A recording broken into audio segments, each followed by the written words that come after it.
UAE President orders the release of 676 prisoners to mark Ramadan. Ruler of Dubai leads UAE team to win Austin Park endurance race. And a storm in the central Philippines kills 7.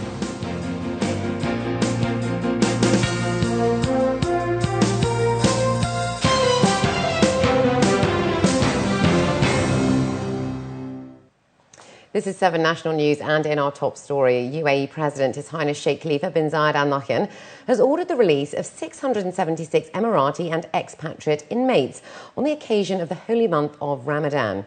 The inmates were serving various jail times and are to settle their financial obligations upon their release. The pardoned Emirati inmates will be provided with suitable jobs in line with the regulations of the Abu Dhabi Torteen Council, while foreign inmates will be deported. The pardon comes as part of the President's keenness to give the released inmates a fresh opportunity to start a new life and ease the suffering of their families. His Highness Sheikh Mohammed bin Rashid Al Maktoum, the Vice President and Prime Minister and ruler of Dubai, led the UAE team to win the Austin Park endurance race in the UK. His Highness Sheikh Hamdan bin Mohammed Al Maktoum, the Dubai Crown Prince, also took part in the event in the presence of His Highness Sheikh Hamdan bin Mohammed Al Maktoum, the Deputy Ruler of Dubai and Minister of Finance. 65 riders, including the King of Malaysia, took part in the 6-stage race spanning 160 kilometres. Also taking part were teams from Saudi Arabia, Bahrain, Oman, Morocco, the US, Australia, Britain, France, Germany and Spain. The UAE have now qualified for the final World Endurance Race Championship, which will be held in August in London next year. The Vice President and Prime Minister and ruler of Dubai, His Highness Sheikh Mohammed bin Rashid Al Maktoum, has appointed a new governor for the Dubai International Financial Centre. The ruler of Dubai has issued a decision appointing Abdullah Mohammed Saleh as the new governor of the DIFC, replacing Ahmed Humaid Al Taya. And now for a pre-election update. National Election Committee experts are busy travelling across the Emirates with a view to ensure that UAE citizens are fully informed about voting and candidacy procedures. The awareness lecture held at Sharjah's Cultural Palace yesterday evening proved to be informative, with nationals asking questions on election formalities.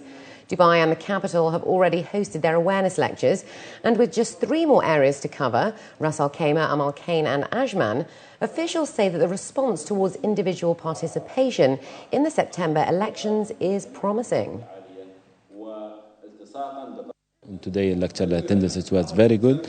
The question which is come to the calling center during the day after the lecturing, they called, they said we heard the lecturer last night, he talked about this one, we have a question about this one, what about this one? This is all will create more support to the election itself from all this awareness which happened between the people, and their caring to ask about the election 2011. As a potential candidate for 2011, I found the lecture very informative. It covered all the details for the candidates to go through. It also shows the timetable for candidates to go through their the voting system, as well as when is the deadline for the applications, right and responsibility, and all what is required for them to accomplish for their electoral campaign. Abu Dhabi police have announced that trucks carrying 2.5 tonnes or more will not be allowed into the capital during rush hour over Ramadan. Trucks will not be able to enter Abu Dhabi between 7:30 a.m. and 9:30 a.m. and then from 1 p.m. to 3 p.m. to ensure steady traffic flow. Along with the capital, the Road and Transport Authority in Dubai has also banned trucks from using areas on the Sheikh Zayed Road, Al Ittihad Road, Sheikh Rashid Road and the Central Business District area, all of which are marked in purple, from 7 a.m. to 11 p.m.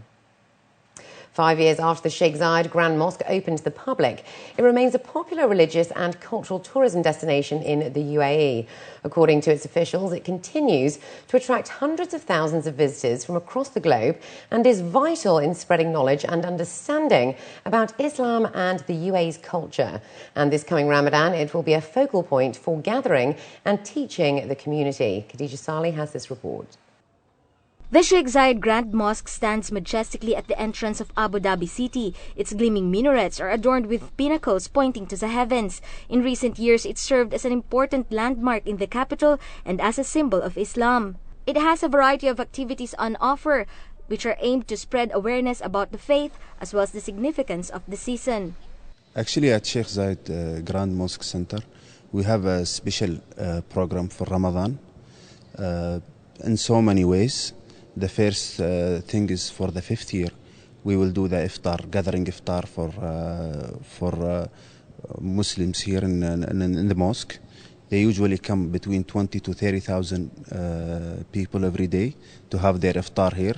We have provided the tents, air-conditioned tent actually, with a meal for everyone, which includes all their needed and special foods for Ramadan, like the dates and the milk and water. And with Ramadan just a couple of days away, the Sheikh Zayed Grand Mosque Center is preparing to welcome many more visitors. The fame it gained since continues to attract tourists and residents alike. Statistics show that December of 2010 alone registered 300,000 visitors. It's the second time for me to be here, and that I start to learn a lot of things. For example, I'm proud as I'm the UAE Emirati, and here this is the place where all over the world, Muslims and non-Muslims can enter here, and different culture, different nationality, they can come here. And I will be proud to go overseas, to say my friends, my colleagues to come here and learn about the Muslims, about the culture of the United Arab Emirates, and about Islam itself. As the holy month nears, authorities continue to encourage the public to visit the Sheikh Zayed Grand Mosque. This beautiful place of worship is perhaps one of the best places wherein one can learn and discover more about the UAE's culture, faith, people, and the spirit of Ramadan. Khadija Sali, 7National News. And looking to news abroad now, 7 people were killed and 11 fishermen went missing in the central Philippines.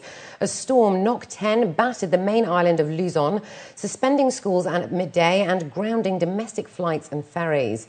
The Weather Bureau raised storm alert levels in nearly 30 provinces in the northern Philippines as Nock-Ten gained strength and speed on Monday.